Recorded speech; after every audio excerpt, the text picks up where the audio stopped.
Good morning बच्चों। हमने पिछले वीडियो में पाठ 5 शब्द रचना के अंतर्गत उपसर्ग क्या होते हैं, उपसर्ग के भेद और उपसर्ग के द्वारा शब्दों का निर्माण हमने पढ़ा था। आज हम प्रत्यय के बारे में पढ़ेंगे और शब्द निर्माण सीखेंगे। प्रत्यय क्या होते हैं? अर्थ। प्रत्यय दो शब्दों से बना है, प्रति, धन, अय। प्रति का अर्थ साथ में और पर का अर्थ बाद में है। अय का अर्थ होता है चलने वाला। अतः प्रत्यय का अर्थ है शब्दों के साथ पर बाद में चलने वाला। प्रत्यय उपसर्गों की तरह अविकारी शब्द है जो शब्दों के बाद जोड़े जाते हैं। उपसर्ग हमने पढ़ा था शब्दों से पहले, यानी कहाँ? लेफ्ट हैंड साइड, शब्द के लेफ्ट हैंड साइड। और प्रत्यय कहाँ जोड़ा जाता है? शब्द के राइट हैंड साइड। जैसे भला, धन, आई। ये आई क्या हुआ? अब हमारे सीधे हाथ की तरफ आ रहा है, तो ये क्या हुआ? प्रत्यय। अगर हम भलाई के लेफ्ट हैंड साइड पे क्या लिख दें? अ, तो वो क्या हो जाएगा?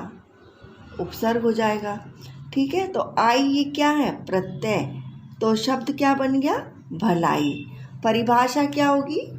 जो शब्दांश मूल शब्द के अंत में लगकर उसके अर्थ में परिवर्तन ला देते हैं वे प्रत्यय कहलाते हैं। माने कि प्रत्यय लगाने से मूल शब्द का क्या हो जाता है? मूल शब्द के अंत में जब हम प्रत्यय लगा देते हैं तो उसके अर्थ में परिवर्तन आ जाता है। प्रत्यय दो प्रकार के होते हैं, कृत प्रत्यय और तद्धित प्रत्यय। कृत प्रत्यय क्या होते हैं? जो क्रिया के साथ प्रयोग किए जाते हैं वो कृत प्रत्यय होते हैं।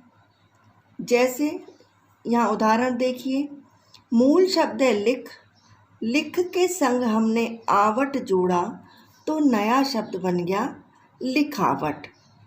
पढ़, पढ़ क्या है? क्रिया है। पढ़ के संग हमने आई जोड़ा, पढ़ाई बन गया। इसी तरह शब्द क्रिया शब्दों के साथ जब हम शब्दांशों को जोड़ देते हैं तब वो क्या बन जाते हैं? कृत प्रत्यय बन जाते हैं।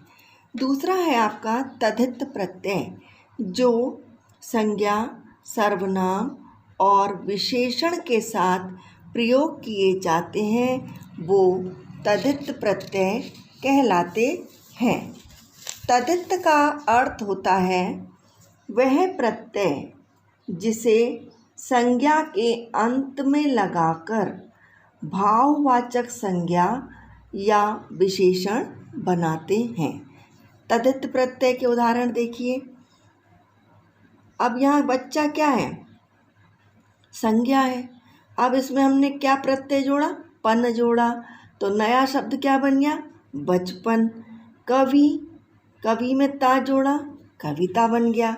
सर्वनाम के साथ जोड़ने पर देखिए, सर्वनाम शब्द है पराया, इसमें हमने पन जोड़ दिया तो क्या नया शब्द बन गया? परायापन। चित्र, चित्र में कार जोड़ दिया तो चित्रकार बन गया। विशेषण के साथ दया प्लस आलू क्या बन गया? दयालु।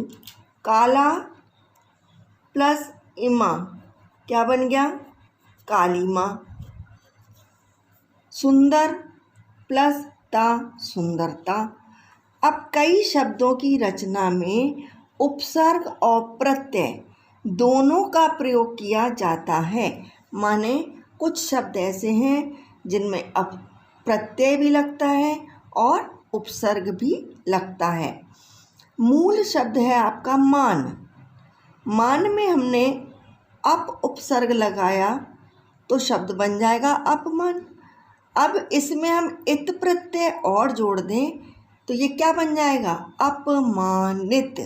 नया शब्द क्या बन जाएगा? अपमानित। इसमें उपसर्ग अप आया और प्रत्यय इताया। अभिमान, इसमें अभि उपसर्ग है, मान मूल शब्द है और ई का प्रत्यय है।